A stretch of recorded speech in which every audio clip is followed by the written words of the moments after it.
महाविशुव पणा संक्रांति रे हनुमान जन्म जयंती ये जन्म जयंती रे आम आसी पहुंचीचु जटणी ब्लॉक पदनपुर पंचायत ये हूँ बड़तोटा ग्राम आ बड़तोटा ग्राम ये हूँ आराध्य देव पंचमुखी हनुमान हनुमान महिमा बहुत रही जे कि सदल भक्त ये हजार हजार सकाଳେ सकाळू आसी संध्या जाके दर्शन भी बर्तमान चली श्रद्धा दर्शन कर सहित प्रसाद भी पाई जाऊँगी आम सहित अच्छा ये मंदिर मुख्य पूजक सी बाबा आज रीतिनीति संपर्क में सूचना देते बलधाम हेमशैला बदहम दंदवन ज्ञानीनम अग्रगण्यम सकल गुणनिधानम वानरं मधेशं रघुपत प्रिय भक्तम पात नमामि। जय श्री राम। सकाल 5:30 पहर खोला ठाकुर माजना हेले गाधुआ पाधुआ करके नुआ वस्त्र पिंधा भोगराग है लोक सब जेजा मानसिक धारी सब आसते सब भोगराग कर गले किए फुलमाला देला किए भोग कला किए पाद खाई गले ठाकुर को दुई पर रोषे है सकाल भी पणा पानी होता हनुमान चालीसा 5 थर करते पिला दुई पर रोषे धूप है बर्तमान तो बड़ रोषे संध्या आरती पर बर्तमान लोक भी प्रसाद सब पाँच जहाँ जहाँ मानसिक था आसिक मुंडिया मारिक ठाकुर प्रसाद पाई भोगी ठाकुर पहला बेलू 11टा हम कीर्तन चलती बर्तमान सब वर्ष भी कीर्तन होगी। प्रसन्न कुमार पाठशाणी ये गाँव पूर्वतन सभापति किंतु ये जो नाम संकीर्तन चलती जन्म जयंती यहाँ आम पिला देखी आसू सीमित चलता बर्तमान जहाँ 7-8 वर्ष 10 वर्ष है किसी भी आम युवक आम पुओ फुओ मिसिकी पुओ नेतृत्व नहीं लेकिन माने बहु समारोह चलती कि ठाकुर का आशीर्वाद कहार किसी ना दान ना कि ठाकुर कौन सी जिन अभाव ना कि कुआड़ आसुआड़े से ठाकुर ही जानती कि यही नीला सदा चलते आम ठाकुर पाखे आशा करूँ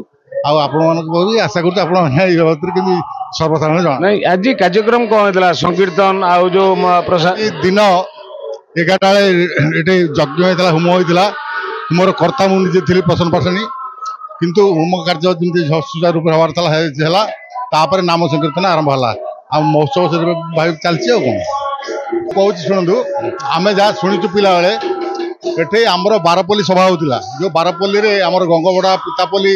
बरतोटा बेलपड़ा पदनपुर उपरस्थ खुदुपुर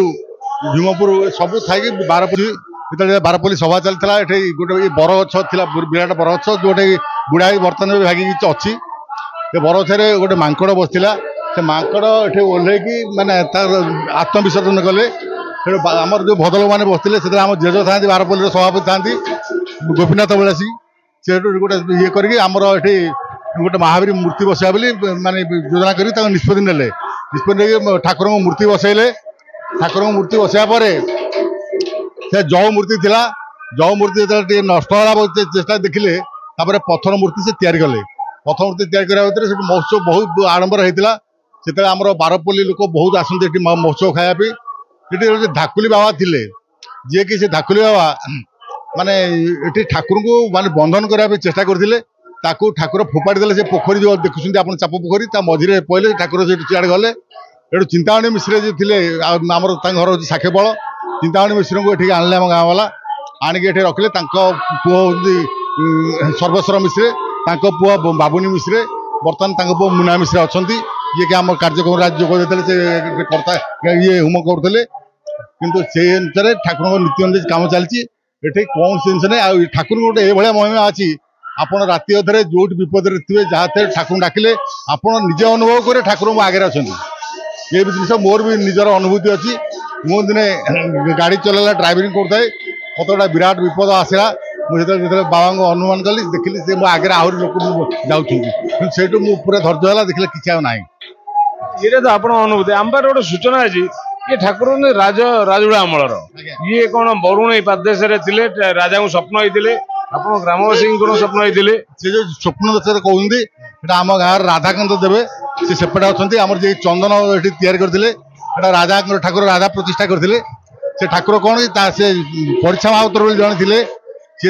आम से पुआणी सजरे जो राधाकृष्ण मूर्ति आनती माणपेटी से आनी खुआते कौन खणार रही निआ भोग दौले निआ भोग दबार किसी दिन पर राजा से स्वप्न राजा थे बरुणी थे राजा स्वप्न कड़ खोर्धा राजा स्वप्न तू ये राजभोग करुचु मु बर्तमान परीक्षा महाउतर निआ भोग खाऊँ ठणार मो कौन व्यवस्था करे राजा ठाट आनिक परीक्षा महाउतर गोटे पहुँचले ପହଞ୍ଚିବା ପରେ ଦେଖିଲେ ଯେ ଠାକୁର ପ୍ରକୃତ ଠଣାରେ ଭୋଗ ହୁଅନ୍ତି। ତାଙ୍କ ପାଇଁ 3 ବାଟି ଜମି ଖଞ୍ଜା କରିଦେଇ ଗଲେ, ଯୋଉ ଖଞ୍ଜା କି ମାନେ କାଠ ତେଲ ଲୁଣ କାନ୍ଦିଆଳଠୁ ଧରି ବ୍ରାହ୍ମଣ ବୈଷ୍ଣବ ସବୁ ବ୍ୟବସ୍ଥା କରିଥିଲେ। ତାପରେ ଫେର ରାଜା ତାଙ୍କୁ ସ୍ୱପ୍ନ ହେଲେ ଭୋଗ ବାଳ କରିଦେଲୁ, ବାଳ ଭୋଗ କଣ ହବ, ଫେର ଆସିକି ଆଉ 10 ମାଣ ଜମି ରାଜା ତାଙ୍କ ନାଁରେ କରିଦେଇଥିଲେ। ତାପରେ ତାକୁ ଗୋଟେ ଏମିତି ବ୍ୟବସ୍ଥା ରାଜା କରିଥିଲେ, ସେ ଜମି ଯିଏ କିଣିବ ଯିଏ ନେବ ଠାକୁରଙ୍କୁ ସଞ୍ଜା ଦବ, ସେ ବ୍ୟବସ୍ଥା ଚାଲିଥିଲା। ଯୋଉ ଆମର ଏବେ ଉଇଲାର ପରେ କିଛି କେସ୍ କାସ୍ ହେଇ ସେ ଠାକୁରଙ୍କୁ ତାକୁ କେହି ଦେଲେନି, ଧାନ ଫାନ ଦେଲେନି। ବର୍ତ୍ତମାନ ଠାକୁର ଦୟନ ଅବସ୍ଥାରେ ଅଛନ୍ତି। ସେଥିପାଇଁ ଯେ ସରକାରଙ୍କର କିଛି ବ୍ୟବସ୍ଥା ହୁଅନ୍ତା, କିନ୍ତୁ ସେଥିପାଇଁ କେସ୍ ଚାଲିଥିଲା। କିନ୍ତୁ କେସ୍ରେ ସେଠୁ ଏମାନେ ମାର୍ଫଦାର କଣ କଲେ, ଯିଏ ମାର୍ଫଦାର ଆମର ଅଛନ୍ତି ମଙ୍ଗୁଳି ବର୍ତ୍ତମାନ ତାଙ୍କ ବାପା ଥିଲେ ନିଗରାଜ ମହର୍ଜନ, ସେ କିଛି ଠାକୁରଙ୍କ ପାଇଁ ସରକାର କିଛି ଡୋନେଟ୍ କଲେ, କିନ୍ତୁ ଠାକୁରଙ୍କୁ ନେଲେନି। ଠାକୁରଙ୍କୁ ନେଇଥାନ୍ତେ ସେଟା ମାନେ ସରକାରଙ୍କ ଅନ୍ତର୍ଭୁକ୍ତ ହେଇଥାନ୍ତା, ଇଣ୍ଡିଆ ବାଟରେ ପହଞ୍ଚିଥାନ୍ତା, ଠାକୁର ଭଲ ଥାନ୍ତେ। ବର୍ତ୍ତମାନ ଦୟନ ଅବସ୍ଥାରେ ଅଛନ୍ତି। ମାନେ ଆମ ଗୋଟେ ଭଲ ଆମେ ଇଏ ଯୋଉ ପଞ୍ଚମୁଖୀ ଅଛନ୍ତି ଇଏ ସମ୍ପର୍କ ଜାଣିଥିଲୁ ରାଜା, କିନ୍ତୁ ଇଏ ପଞ୍ଚମୁଖୀ ହନୁମାନ ନୁହଁ, ରାଧାକାନ୍ତ ଦେବଙ୍କର ସିଏ ସ୍ୱପ୍ନାଦେଶ ହେଇଥିଲା ବୋଲି ଆମ ପାଖରେ ଇଏ ଗ୍ରାମର ପୁରୁଣା ଲୋକ ଆଉ ତଥା ମୁରବୀ ଜଣେ, ଆଉ ସିଏ ବି ସଭାପତି ଥିଲେ ଗାଁରେ। ସିଏ ଆମକୁ ସୂଚନା ଦେଲେ ପଞ୍ଚମୁଖୀ ହନୁମାନ ସ୍ୱପ୍ନାଦେଶ ହେଇନାହାନ୍ତି, ସ୍ୱପ୍ନାଦେଶ ହେଇଛନ୍ତି ରାଧାକାନ୍ତ। ରାଧାକାନ୍ତକୁ ଜୈନ ବ୍ୟକ୍ତି ରଖିକିରି ପୂଜା କରୁଥିଲେ। ସେ ଦୃଷ୍ଟିକୋଣରୁ ରାଜାଙ୍କୁ ସ୍ୱପ୍ନ ହେଇଥିଲା, ରାଜା ତାଙ୍କର ରାଧାକାନ୍ତଙ୍କ ପାଇଁ ପଡ଼ି ବ୍ୟବସ୍ଥା କରିଦେଇଥିଲେ, ଆଉ ସବୁ ଖଞ୍ଜି ବି ଦେଇଥିଲେ ଯେ ରାଧାକାନ୍ତଙ୍କର କୌଣସି ଅସୁବିଧା ନୁହଁ। ବର୍ତ୍ତମାନ କ'ଣ ହେଇଛି, ସେ ସମୟ କଥା ଅଲଗା କଥା, କିନ୍ତୁ ଆଗାମୀ ଦିନରେ କ'ଣ ହବ, ଗ୍ରାମବାସୀ ଯଦି ଏକଜୁଟ ହେଇ ରାଧାକାନ୍ତଙ୍କ ଚେଷ୍ଟା ବି ଜାରି କରିବେ, ନାଇଁ ମନ୍ଦିରକୁ ଆଉ ସରସ ସୁନ୍ଦର କରିବା, ଠାକୁରଙ୍କ ରୀତିନୀତି କରିବା, ତାହେଲେ ଆଗାମୀ ଦିନରେ ଏ ଅଞ୍ଚଳ ଆହୁରି ବିଖ୍ୟାତ ବି ହବ। ଆମେ ଆସିଛୁ ବଳଙ୍ଗା, ଗ୍ରାମ ନାଁ ହେଲା ବକୁଗ୍ରାମ, ଶ୍ରୀ ଶ୍ରୀ ଭଗବତ ବାସୁଦେବ ସଂକୀର୍ତ୍ତନ ମଣ୍ଡଳୀ। ଆଜି ମହାବିଷୁବ ପଣା ସଂକ୍ରାନ୍ତି ଉପଲକ୍ଷେ ଆମର ତୋଟାସାହି ଗ୍ରାମବାସୀ ବୃନ୍ଦମାନେ ଆମକୁ ସାଦର ସହକାରେ ନିମନ୍ତ୍ରଣ କରିଥିଲେ। ସେ ନିମନ୍ତ୍ରଣକୁ ରକ୍ଷା କରିବା ପାଇଁ ଆମେ ଆସି ଏଠି ପହଞ୍ଚିଲୁ। ପହଞ୍ଚିବା ପରେ ଜୟ ଶ୍ରୀ ମହାବୀର ବଜରଙ୍ଗବାଲୀଙ୍କର ହନୁମାନଙ୍କର ପ୍ରାଙ୍ଗଣରେ ସୁନ୍ଦର ଭାବରେ ଆଗକୁ ନିଜ ସଂକୀର୍ତ୍ତନ କଲେ। ତାପରେ ଆମେ ମଧ୍ୟ ଆମର ସଂକୀର୍ତ୍ତନ ସବୁ ଠିକ ଭାବରେ ପରିବେଷଣ କଲୁ। ଆଜି ଭଳି ପବିତ୍ର ଦିନରେ ସେ ମହାବୀର ବଜରଙ୍ଗବାଲୀ ସମସ୍ତଙ୍କୁ ଆଶୀର୍ବାଦ କରିବା ସଙ୍ଗେ ସଙ୍ଗେ ଏ ଅନୁଷ୍ଠାନଟା କେମିତି ଆଗକୁ ଆଉ ବଢ଼ିବ ସମସ୍ତେ କୁହନ୍ତୁ ସର୍ବବୋଲ ଆନନ୍ଦ କବାର। ବାର୍ତ୍ତା ହେଉଛି, ମୁଁ ସମସ୍ତଙ୍କୁ ବାର୍ତ୍ତା ଦେବି ଏଇଆ, ନାମ ଜୀବ ନାମରେ ଆସିଛି, ନାମରେ ଯିବ, ଏଇଟା ହେଉଛି ସତ୍ୟ। ତେଣୁ ଆଜି ଧନ ରତ୍ନ ଆପଣମାନେ ଯେତେ ରୋଜଗାର କଲେ ତାକୁ କିଛି ତ କିଏ ନେଇକି ଯାଇନାହାନ୍ତି। ତେଣୁ ମୁଁ ସମସ୍ତ ଯୁବବନ୍ଧୁମାନଙ୍କୁ ଆହ୍ୱାନ କରୁଛି ଯେ ଏଥିରେ ସାମିଲ ହୁଅ, କାହିଁକି ନା ଏ ଜୀବନରେ କିଛି ନାହିଁ ପ୍ରଭୁଙ୍କର ନାମ ପ୍ରେମ ଛଡ଼ା ଜୀବନର ଗତିମୁକ୍ତି ନାହିଁ। ଆଉ ଏ ଓଡ଼ିଶୀ ସଂକୀର୍ତ୍ତନ ଯାହାକୁ ମହାପ୍ରଭୁ ଚୈତନ୍ୟ ଦି ହାତକୁ ଟେକି ଦେଇ ଉନ୍ମତ୍ତ ଭାବରେ କୀର୍ତ୍ତନ କରି